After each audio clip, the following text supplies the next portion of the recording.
Vladimir Putin's re-election campaign is employing a slogan that the Russian people and the rest of the world have actually heard before. Here's what it is.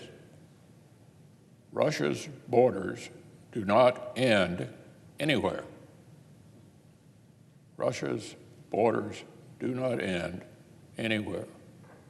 That's Vladimir Putin. The map of Europe illustrates what he means in the starkest possible terms. The brazen war of conquest headed toward its 11th year.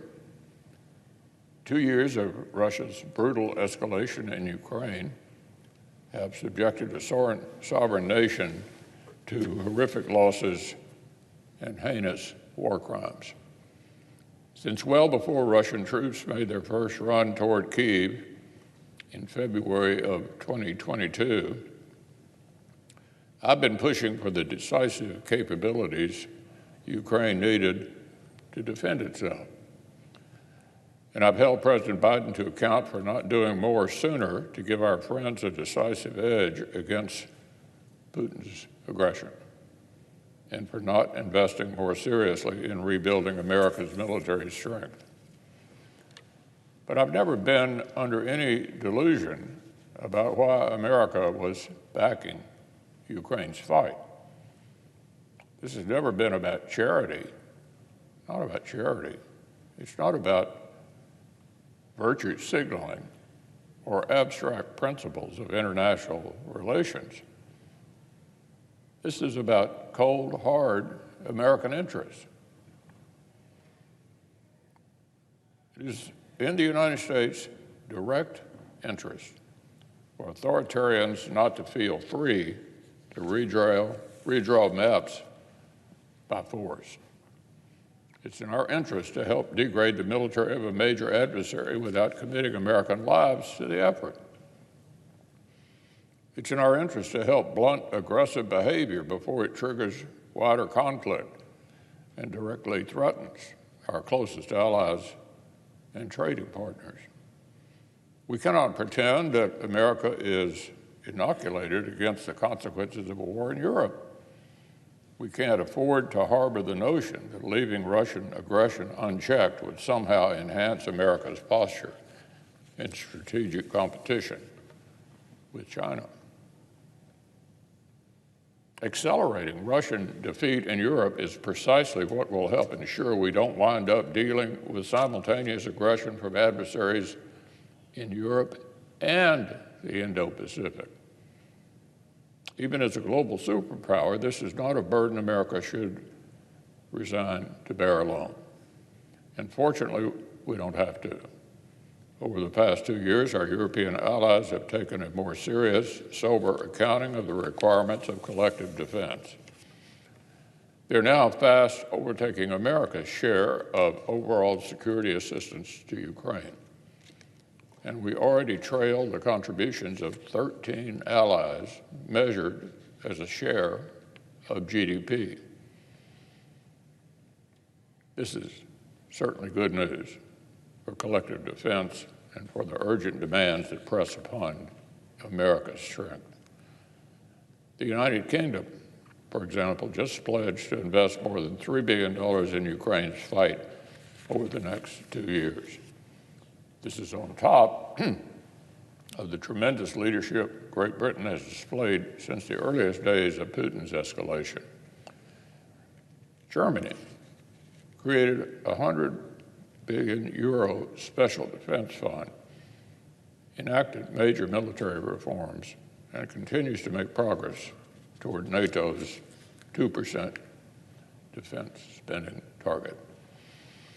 Denmark is expanding its domestic industrial base and participating alongside U.S. forces in coalition operations in the Red Sea.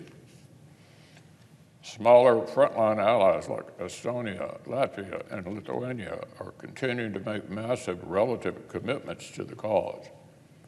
Estonia has pledged $1.3 billion to Ukraine over the next 4 years.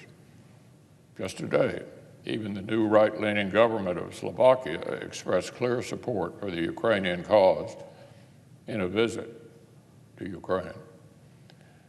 And more good news came yesterday. NATO is one step closer to admitting another strong and capable member to the transatlantic alliance. I'm glad that Turkey's parliament voted to ratify Sweden's accession. Unfortunately, this step took far too long and created unnecessary friction within the alliance. Sweden will bring major defense and technological capabilities into NATO on day one.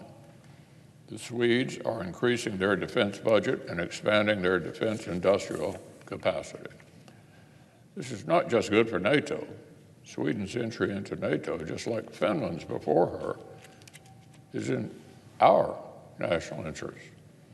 I know colleagues on both sides of the aisle share my expectation that Hungary, the final remaining ally to approve Sweden's accession, will act soon to finish the job. Washington is watching. These are promising developments. Allies are taking important steps toward greater burden sharing, but we cannot mistakenly conclude from this progress that there is also declining demand for American leadership. Quite the opposite. The West's efforts to deter and defend against our adversaries in Europe, in the Middle East, and in the Indo-Pacific still require an engaged America. They require that we continue to invest heavily in now capabilities for our armed forces and in greater defense industrial capacity to meet soaring demand and sustain long-term competition. This is what national security supplemental legislation would do: invest tens of millions of dollars right here at home and continue to bring new cutting-edge capabilities made in America by American workers into our arsenal. The Senate will very soon have a chance to restore our sovereignty at the southern border, to invest in our strategic competition with China, and to rebuild our credibility in the eyes of allies and adversaries alike.